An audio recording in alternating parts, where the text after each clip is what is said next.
নমস্কার, দেখছেন NK TV Bangla এবং আমি আপনাদের সঙ্গে রয়েছি রিঙ্কি। আজকের অনুষ্ঠান আমরা নিয়ে এসেছি মূলত মহিলাদের মজলিস, মহিলাদের আড্ডা। একজন মাঝবয়সী নারী জীবনের নানা ঘাত প্রতিঘাত পেরিয়ে যদি সমাজে প্রতিষ্ঠিত হয়। আমাদের সঙ্গে রয়েছেন আজকের দুজন অতিথি। আমি তাদের সঙ্গে কথা বলবো এবং তাদের মনের কথা জানতে চাইব। তারা জীবনটাকে কিভাবে ভাবছেন, জীবনটাকে কিভাবে উপভোগ করছেন। আমার সঙ্গে রয়েছেন আজকে দুজন অতিথি। আমি প্রথমেই পরিচয় করিয়ে দিতে চাইব। আমাদের সঙ্গে রয়েছেন এই অঞ্চলের বিশিষ্ট সঙ্গীত শিল্পী চিত্রা দাস। নমস্কার। আমাদের সঙ্গে আজকে আরেকজন যে অতিথি আছে আমার ভগ্নী সম তটিনী দাস। তটিনী, বলো কেমন আছো? পুজো কেমন কাটলো? ভালো আছি। প্রথমেই তোমাদের সবাইকে শুভ বিজয়া জানাচ্ছি। আমরা সবাই পুজো করেছি। মায়ের পুজোতে আমরা সত্যি যেটা মায়ের কাছে আরাধনা সেটা আমরা সবাই করেছি, কিন্তু সেই এত একজন সুন্দর মানে আমাদের মাঝখান থেকে একজন বিখ্যাত গায়ক এবং মানুষ হিসাবে, শুধু গায়ক হিসাবে পরিচয় দিয়ে উনাকে বলাটা ঠিক নয়। উনি একজন সত্যিকারের মানুষ, যিনি সবসময় সবার পাশে দাঁড়িয়েছিলেন।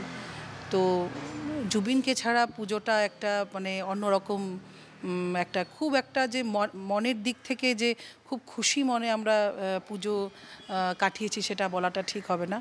তবে মায়ের আরাধনা করেছি এবং মার কাছে প্রার্থনা করেছি সবাই যেন ভালো থাকে এবং মানে এখানে যেন আমরা যারা আছি সবাই যেন ভালো থাকি, এটাই। সত্যি ভাবা যায় একজন মানুষ, তিনি শুধু সঙ্গীত শিল্পীই নন, তিনি গীতিকার, অভিনেতা।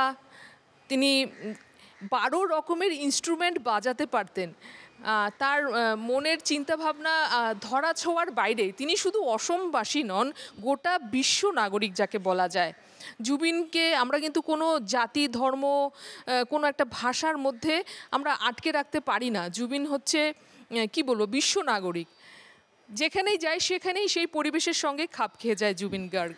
আমাদের সঙ্গে রয়েছেন চিত্রাদি। চিত্রাদিকে একটা গান, কি গান শোনাবেন আমাদের এনকে টিভির বাংলার দর্শকদের?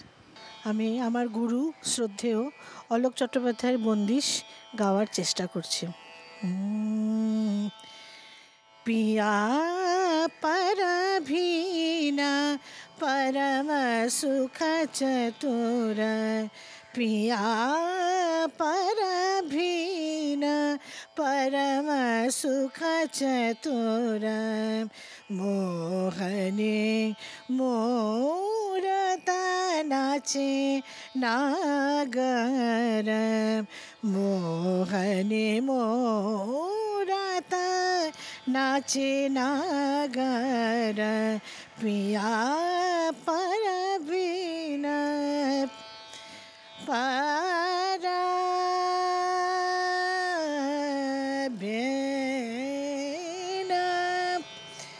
পরবীনা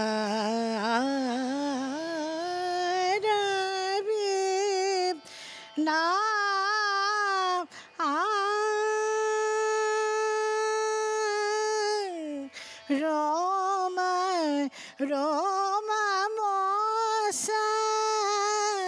বরনি না যায়, রোম রোম মোস বরনি না যায়, ऐसो श्याम सुंदर नाचे नागर, पिया परवीना परम सुख चतुर, पिया परवीना गगरे सनि सनि सनि ग म प द म प ग म प द नि द नि प द म प सा नि द प म ग रे सा सा नि नि द द प प म म ग ग रे रे सा, पिया परवीना परम सुख चतुर।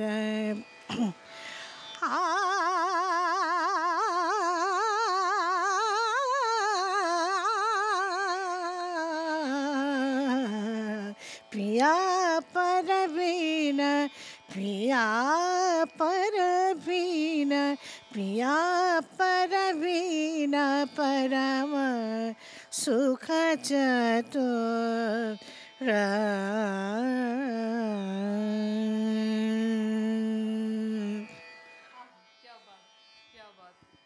পুরো পরিবেশটাই একদম সঙ্গীতময় হয়ে গেল।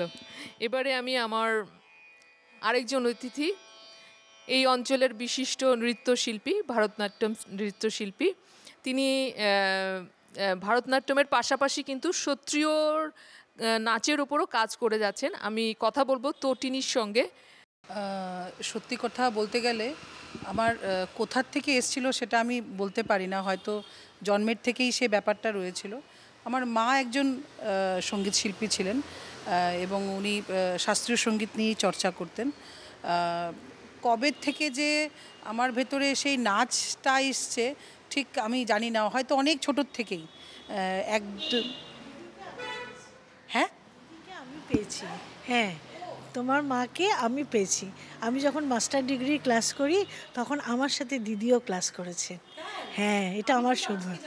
হ্যাঁ হ্যাঁ, আমি পেয়েছি দিদিকে। সেই সব কিছু সেরে টেরে দৌড়ে দৌড়ে উনি আসতেন নারায়ণ সঙ্গীতে। আমার সাথে উনি একসাথে ক্লাস করেছেন।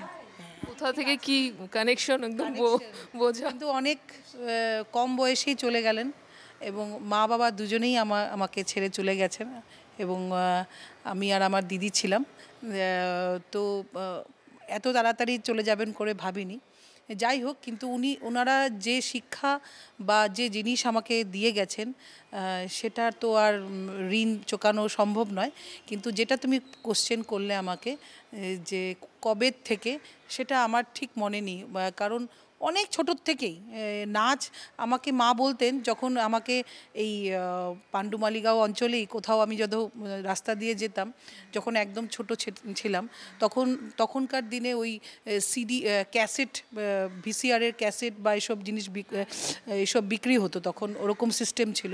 তখন ওই দোকানের সামনে দিয়ে যখন আমাকে নিয়ে যেত, মা পেছন ফিরে দেখতো আমি মার সঙ্গে নেই, কারণ ওই ক্যাসেটের দোকানের সামনে আমি দাঁড়িয়ে আমি ওই মিউজিকের তালে তালে নাচছি।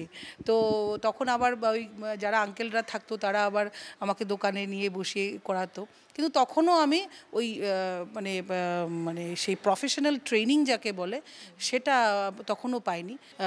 শেখাচ্ছ না, কারণ প্রচণ্ড দুরন্ত ছিলাম আমি, একদমই ঠান্ডা প্রকৃতির মেয়ে না ছিলাম না।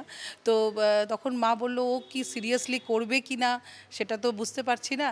তো তারপরেই আমাকে অনেক ছোটোবেলায় আমাদের এখানের অনেক বড় একজন নৃত্যশিল্পী সুভাষ দে স্যার, ভানুদা বলে আমরা। তুমি সুভাষ দে স্যারের স্টুডেন্ট? আচ্ছা। হ্যাঁ হ্যাঁ, আমি রবীন্দ্রনাথে নিপুণ করেছি ওনার কাছ থেকেই। এই রেস্ট ক্যাম্পেই আমি ছোটোবেলায় শিখতে আসতাম, সে অনেক আগের কথাই বলছি। কিন্তু মনে প্রাণে সবসময় আমি চাইতাম যে আমি কথাকেও করেছি নারায়ণ সঙ্গীত থেকে, কিন্তু আমার মনে প্রাণে সবসময় একটা আমার টান ছিল যে আমি ভরতনাট্যম শিখবো বা এটা নিয়েই আমি কাজ করব। এটা খুব আমি মনে করতাম যে আমাকে সেটা মানে একজন ডান্সার যিনি যারা ডান্স করে সে নিজেই বুঝতে পারে যে কোন ডান্স ফর্মটা তুমি অনেক কিছুই শিখছো, কিন্তু একটা পার্টিকুলার ডান্স ফর্ম তোমাকে স্যুট করবে বা সেটা তুমি ওটার উপরে তুমি ভালো করে আরও প্রেজেন্ট করতে পারবে, সেটা নিয়ে আরও সেটা প্রত্যেকজন আমি মনে করি এক একজন ডান্সার প্রত্যেকেই ভাবে যে আমি কথাকে ভালো আমাকে স্যুট করছে বা আমি ভালো করছি, বা কেউ এক একজনের থাকে। তো সেটা ছিল, কিন্তু আমার শেখার সুযোগ হচ্ছিল না, কারণ বেসিক্যালি তখন এত ভরতনাট্যমের স্কুল বা এত সব ছিল না। তখন আস্তে আস্তে আমি এখানে আমার প্রথম ভরতনাট্যমের যে নৃত্যগুরু ওনাকে পাই, লেট শ্রীমতী পদ্মশ্রী পুষ্প ভূঁইয়া ম্যাম, ওনার কাছে আমি প্রথম ভরতনাট্যমের শিক্ষা শুরু করি আর কি। এটাই ভরতনাট্যমের আমার প্রথম শুরু। বেশ, আমরা আমাদের অনুষ্ঠানটাকে আরও এগিয়ে নিয়ে যাব। তার আগে আমি চিত্রাদির কাছে জানতে চাইবো, গানে কোন বিষয়টা বেশি গুরুত্ব পায়, কথা না সুর? দুটোরই গুরুত্ব আছে। প্রথমে তো কবিতার আকারে কথা আসে, তারপরে কথাটাকেই সুরে রূপান্তরিত করা হয়। এমনি কথায় আছে প্রজাপতি ব্রহ্মার মানসপুত্রী মা সরস্বতীর সুরের যে ঝংকার, সেখান থেকে যে সুর নির্গত হয়েছে, সেখান থেকেই সুরের সৃষ্টি হয়েছে। বেশ বেশ, এবং সেটা নাচের ক্ষেত্রে কতটা কিভাবে প্রভাব পড়ে তোমার সেই বিষয়টি নিয়ে তুমি কি ভাবো, তোমার ভাবনা কি জানতে চাইবো। দেখো, নাচের ক্ষেত্রে কথা ছাড়াও তুমি নাচ করতে পারবে। তোমার কথা এখন একটা যখন নাচ তুমি করো, তখন তোমার যেটা ফিলিংস বা যেটা তুমি ভাবছো বা যে ক্যারেক্টারটা তুমি প্লে করছো, সেটা তুমি যখন গান করছে, গানের মাধ্যমে তুমি সেটা গান হচ্ছে, কিন্তু তুমি তোমার মুদ্রার মাধ্যমে বা তোমার এক্সপ্রেশনের মাধ্যমে সেটা তুমি ফুটিয়ে তুলছো। কিন্তু অনেক সময় এখন মানে অনেক কাজ হচ্ছে, আমাদের বিভিন্ন প্রোডাকশন হচ্ছে, যেখানে শুধু মিউজিকের উপরেও আমরা তুমি একটা কনসেপ্ট নিচ্ছ, যে কোনো কনসেপ্ট নিচ্ছ, তুমি সেটা এনভায়রনমেন্টের উপরেও হতে পারে, নারীর উপরেও হতে পারে, তো সেখানে কোনো কথা থাকছে না, কিন্তু অনলি মিউজিকের উপরেই তুমি তোমার ভাবভঙ্গি সব কিছু মুদ্রা দিয়ে বা তোমার ভাবভঙ্গিমা দিয়ে বা তোমার অভিনয় দিয়ে তুমি সেই ব্যাপারটাকে তুমি ফুটিয়ে তুলছো। তো নিশ্চয়ই কথার তো একটা মহত্ব আছেই, কারণ তুমি যখন একটা গান গাইছো, তখন যেটা আমরা নৃত্যশিল্পী হিসাবে, গান তো তুমি মুখে গাইছো, কিন্তু আমরা তো নৃত্যশিল্পীরা মুখ দিয়ে গান কথা বলবো না, সেই কথাটাকেই আমরা আমাদের ভাব দিয়ে, আমরা মুদ্রা দিয়ে আমরা প্রকাশ করব। তো সেটা আছে, কিন্তু নৃত্য কথা ছাড়াও আমরা নৃত্য করতে পারি, সেটা করা যায় বিভিন্ন। বেশ বেশ, তাহলে বলা যেতেই পারে যে দুটোই, গান এবং নাচ, একে অপরের পরিপূরক। যদি সৌন্দর্যতা যদি আমরা আরও ফুটিয়ে তুলতে চাই, তখন তো একটা ইনস্ট্রুমেন্টের দরকার, বা একটা যখন পারিপার্শ্বিক একটা যদি এনভায়রনমেন্ট তৈরি হয়, সেটা বাদ্যযন্ত্রই তৈরি করতে পারবে, সেই না? আর শুধু মানে আমি বলছি, আমাদের নেচার যে রয়েছে, এই নেচারের মধ্যেও অনেক মিউজিক রয়েছে। তুমি একটা গাছের পাতা যখন একসাথে দু তিনটে গাছের পাতা যখন নড়ছে, সেটার একটা যে সাউন্ড হচ্ছে, সেই সাউন্ডের সঙ্গেও তুমি নাচ করছো, বা পাখির যে ডাক হচ্ছে, সেই ডাকের সঙ্গেও তুমি নাচ করছো। তো সেটা তুমি তোমার মধ্যে যে ফিলিংসটাকে তুমি নাচের মাধ্যমে কিভাবে প্রকাশ করছো, সেটা বড় কথা। আর সবচেয়ে বড় কথা, নাচ বলো, গান বলো, সবার আগে তুমি নিজেকে খুশি করো। নিজে যদি ফিল করি যে খুশি হই, তাহলেই আমি সেই খুশিটা আরও পাঁচজনের মাঝখানে ভাগ করে দিতে পারি। দারুণ দারুণ, খুব সুন্দর বিশ্লেষণ করেছো তুমি। এবারে আমি চিত্রাদির কাছে যাব। চিত্রাদি, বলছি, আমরা যখন গানটা শিখি, সা থেকে নি অবধি আমরা সারেগামা পাধানি সা, সানি ধাপা মাগার সা, এটাকে ভালো করে শিখতে হয়, ঠিক আছে? তো এই ক্লাসিক্যাল মানে সঙ্গীতে তো কত ধরনের রাগিনী আছে, দুর্গা বলুন, পটদ্বীপ বলুন, ভৈরবী বলুন। আপনার সেই রাগগুলো আপনার মনে কিভাবে খেলা করে? আপনার পছন্দের যে কোনো একটা রাগ আপনি কিভাবে বিশ্লেষণ করবেন? এবং যদি দু এক কলি গাইতে অনুরোধ করব। না, বলছি, প্রত্যেকটা রাগই তার নিজস্ব একটা জায়গায় সে দাঁড়িয়ে আছে, হ্যাঁ। এবং রাগগুলো নির্বাচিত করা হয় প্রহরের উপরে। দিবার আমাদের 4টা প্রহর আছে, রাত্রিরের আবার 4টা প্রহর আছে, হ্যাঁ। তো এই এক একটা প্রহরে এক একটা রাগ নির্বাচিত হয়। যেরকম রাত্রির প্রথম প্রহরে রাগ ইমন গাওয়া হয়, হ্যাঁ। একদম প্রাতঃকালে ভৈরব গাওয়া হয়। তারপরে সন্ধ্যা 4টা থেকে 7টার মধ্যে আবার এটাকে সন্ধিপ্রকাশ রাগও গাওয়া হয়, যেমন পুরিয়া ধানেশ্রী, ওই সময়টা গাওয়া হয়, হ্যাঁ। তো প্রত্যেকটা রাগই ভীষণ সুন্দর, তার নিজস্ব ক্ষমতা নিয়ে তারা দাঁড়িয়ে আছে। প্রত্যেকটি রাগই ভালো, হ্যাঁ। তবে বলতে লাগবে, এক একজনের থাকে না, যেমন রাগ ইমন, এটা কিন্তু আজকে হ্যাঁ বলবে যে আরে রাগ ইমন তো প্রথমেই শেখানো হয়। রাগ ইমন হচ্ছে গানের রাজা, এবং তাকে মানে প্রথমেই সেটা দিয়েই শুরু করা হয়, কিন্তু সেখানেই শেষ নয়। রাগ ইমন প্রথমে শিখে ফেলেছি না, আজীবন করতে করতে করতে তার যে কত কিছু বেরোবে, কত ইলাবোরেটলি যে কত কিছু আসবে, তার যখন গাওয়া হয় তখন বোঝা যায়।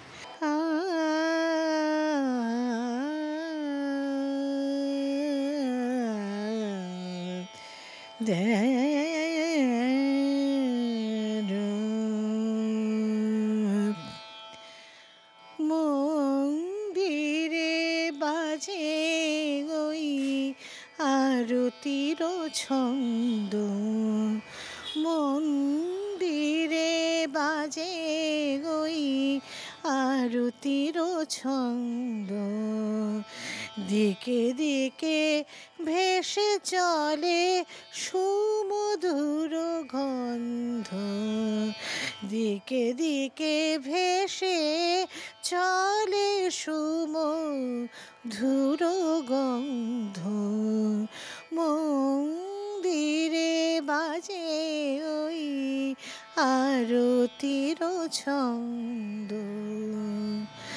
চারিদিকে ভেসে চলে আকাশে বাতাসে, চারিদিকে ভেসে চলে আকাশে বাতাসে, অকুল পরানো আজি দিন হরষে, মন্দিরে বাজে গই আরতির ছন্দ, দিকে দিকে ভেসে চলে সুমধুর গন্ধ, মন্দিরে বাজে গই আরতির ছন্দ। আহা, দারুণ একটা আধ্যাত্মিক পরিবেশের যেন সৃষ্টি হয়েছে। এবারে আমি যাব আমার আরেক অতিথি তটিনীর কাছে। তটিনী, তুমি নিজেকে কি করে, মনকে কি করে, শরীরকে চাঙ্গা রাখতে কি করো, কি করা হয়? না, আমার ক্ষেত্রে নাচ আছে বলেই আমি আছি, সেটা আমাকে এক্সট্রা করে কিছু করতে হয় না। আমার শ্বাস যদি চলছে তার মানে আমি নাচের মধ্যেই আছি। তো আমি ঘুম থেকে ঘুমাতে যাওয়ার এবং ঘুমের মধ্যেও আমি নাচের মধ্যেই থাকি। আমি নাচের থেকে যে সেটা আমার এক্সট্রা কারিকুলার অ্যাক্টিভিটি সেটা নয়, এটাই আমার প্রাণ, এটাই আমার জীবন।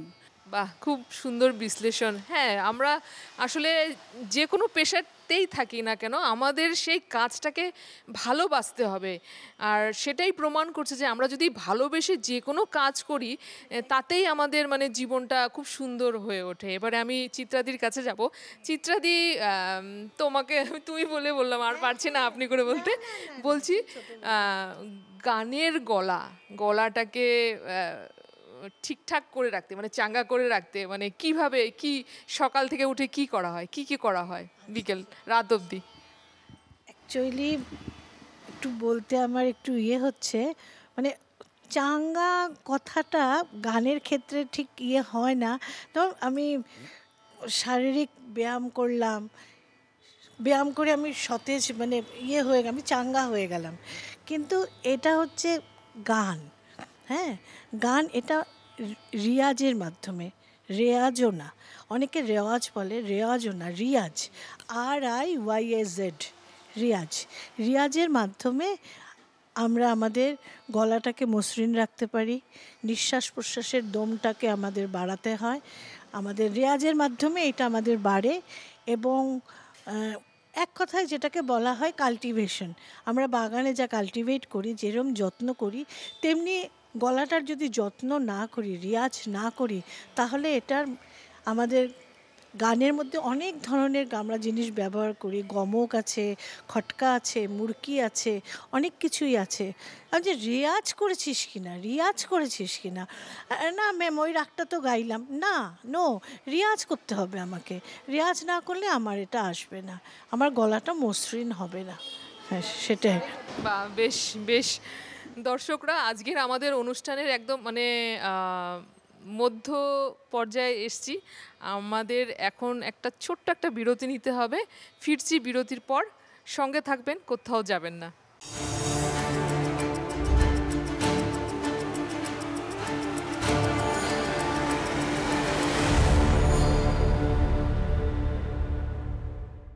ফিরে এলাম বিরতির পর। দর্শকরা, আপনাদের সবাইকেই, এই সদ্য পুজো শেষ হলো, সবাইকেই বিজয়ার শুভেচ্ছা জানাচ্ছি। এবং বিজয়ার শুভেচ্ছা জানিয়ে আমাদের আজকের অনুষ্ঠানের প্রমীলাদের কথা এগিয়ে নিয়ে যাচ্ছি।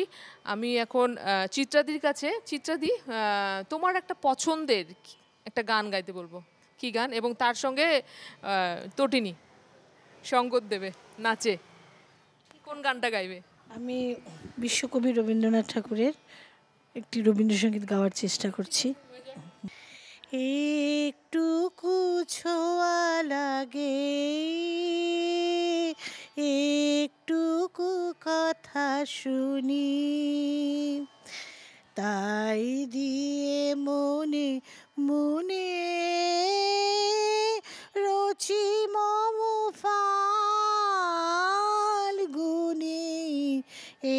একটুকু ছোঁয়া লাগে, একটুকু কথা শুনি, কিছু পলাশের নেশা, কিছু বাঁচা পায় মেশা, কিছু পলাশের নেশা, কিছু বাঁচা পায় মেশা, তাই দিয়ে সুরে সুরে রঙে রসে জাল বুনি, রচি মম ফাল্গুনি। একটুকু ছোঁয়া লাগে, একটুকু কথা শুনি।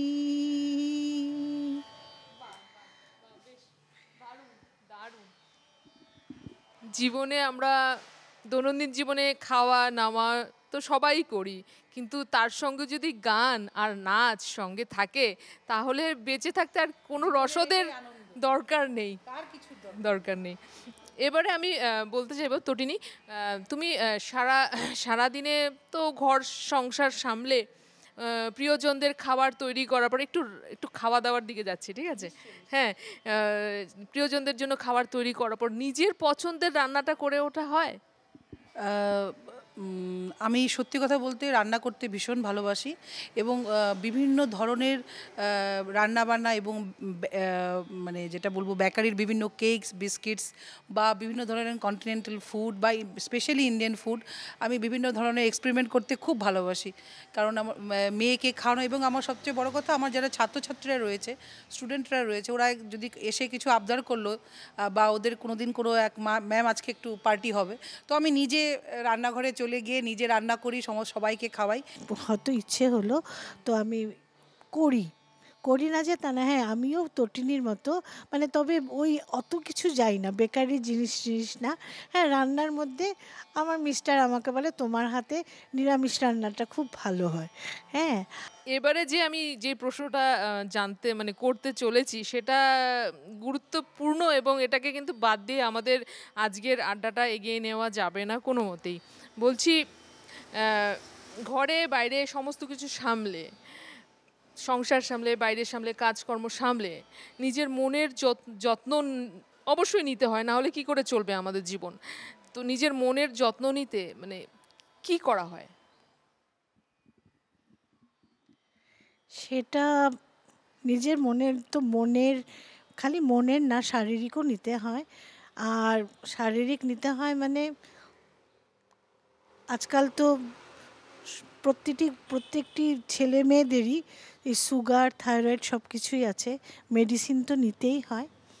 তাছাড়া আমি মনে করি আমি এই ঈশ্বরের আরাধনা এবং এই শাস্ত্রীয় সঙ্গীতের এই আমি যে রেওয়াজ করি, বাচ্চাদের শেখাই, এইগুলো করেই আমি আমার মনটাকে ঠিক রাখি।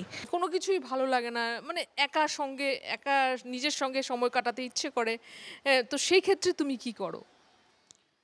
নাচ ছাড়া যদি আরও একটা কথা যেটা ভালো লাগার ব্যাপার আছে, আমি ভীষণভাবে ট্র্যাভেল করি। আমরা শো মারফতে তো বিভিন্ন জায়গায় যাওয়াই হয়, তো সেখানে আমাদের ঘোরা হয়েই যায়। কিন্তু তথাপিও যদি অন্য সময় যখনই সুযোগ সুবিধা হয়, যদি 2 দিনেরও সময় পাই বাইরে চলে যাই। বেশ বেশ, মন ভালো থাকলে কিন্তু আমাদের বয়সটাকে কিন্তু মানে আটকানো যায়, কিন্তু মন ভালো থাকলে কিন্তু অটোমেটিক্যালি মানে ভেতর থেকে সৌন্দর্য কিন্তু বেরিয়ে আসে। দর্শক বন্ধুরা, আমরা আজকের আমাদের আড্ডার শেষ পর্যায়ে মানে চলে এসেছি, কিন্তু শেষ করার আগে আমি চিত্রাদিকে অনুরোধ করব, একটা সামনেই তো দীপাবলি সামনেই আসছে, একটা শ্যামা সঙ্গীত করতে, এবং তার সঙ্গে তটিনী যদি একটু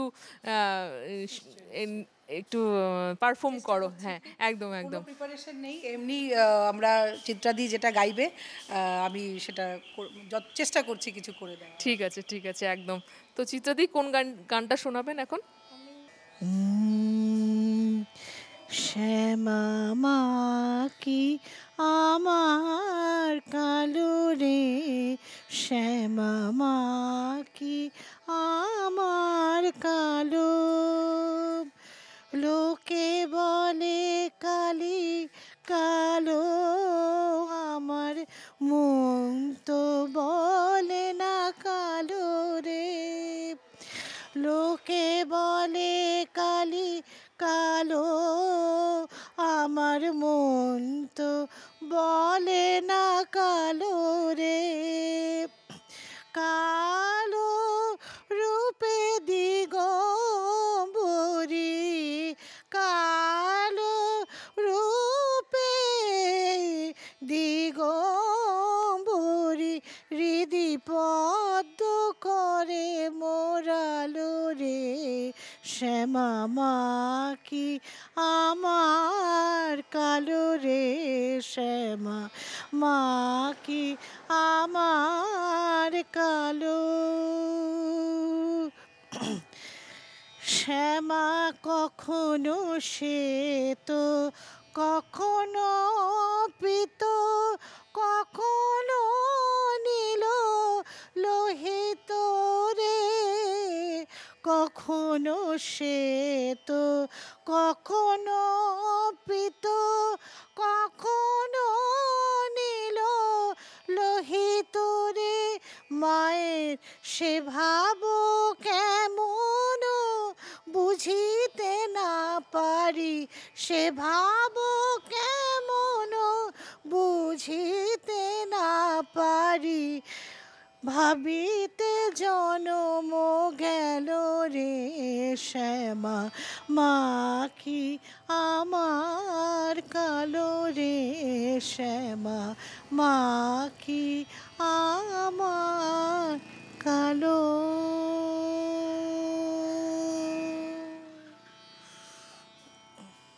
খুব সুন্দর, খুব সুন্দর একটা আধ্যাত্মিক পরিবেশের সৃষ্টি হয়েছে। দর্শক বন্ধুরা, আমরা আমাদের আড্ডার একদম শেষ পর্যায়ে চলে এসেছি। আশা করছি আপনাদের আজকের এই আমাদের ছোট্ট আড্ডা এবং গান এবং নাচের সঙ্গে আজকের এই অনুষ্ঠানটা আপনাদের ভালো লেগেছে, এবং আপনাদের কি বলবো, এই অনুষ্ঠান যদি ঠিকঠাক সফল হয় তাহলে আগামীতে আরও নতুন নতুন কনসেপ্ট নিয়ে এই ধরনের আরও আড্ডা, আরও অনুষ্ঠান আপনাদের সঙ্গে নিয়ে আসব। এবং আজকের অনুষ্ঠান শেষ করার আগেই সবাইকেই, আমাদের এনকেটিভি বাংলার দর্শকদের আরও একবার দশমীর শুভেচ্ছা জানিয়ে, সবাই সুস্থ থাকুন, ভালো থাকুন, শুভেচ্ছা জানিয়ে আজকের অনুষ্ঠান আমি রিঙ্কি এখানেই শেষ করছি। ধন্যবাদ।